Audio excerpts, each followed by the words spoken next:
اس نے آرام سے وہ بوٹیاں توڑی اور اپنے پاس رکھ لیں۔ واپس اس غریب پنچھی کے پاس پہنچ گیا۔ غریب پنچھی نے پوچھا، تم کالے پہاڑ سے ہو کر آ گئی ہو، کیا کام تھا؟ نیک دل چڑیا نے کہا، آپ کے لیے دوائی لائی ہوں۔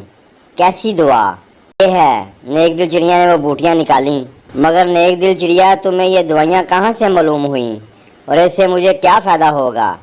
اس سے آپ بالکل ٹھیک ہو جائیں گی۔ چلو اللہ کی مرضی یہی ہے تو ٹھیک ہے۔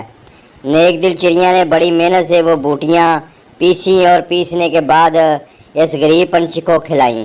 بوٹی کا کھانا تھا کہ اس غریب پنچھی کو یکدم سے ایک الٹی آئی اور وہ سانپ جو اس کے پیٹ میں رہتا تھا مر کے باہر نکل آیا۔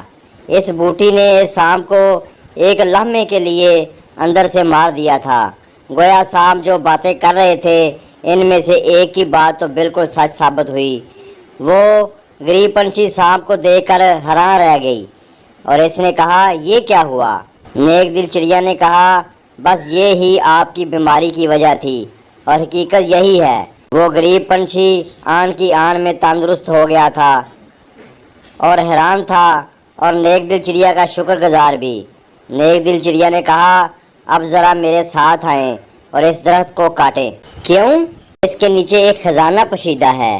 وہ غریب پنچھی جو اب بالکل تندرست ہو گیا تھا نیک دل چڑیا کی باتیں آنکھیں بند کر کے ماننے لگی تھی۔ انہوں نے وہ درخت جلایا اور درخت کے نیچے سے ایک سانپ برآمد ہوا جو جل کر خاکستار ہو گیا تھا، لیکن اس کے نیچے ایک عظیم و شان خزانہ موجود تھا۔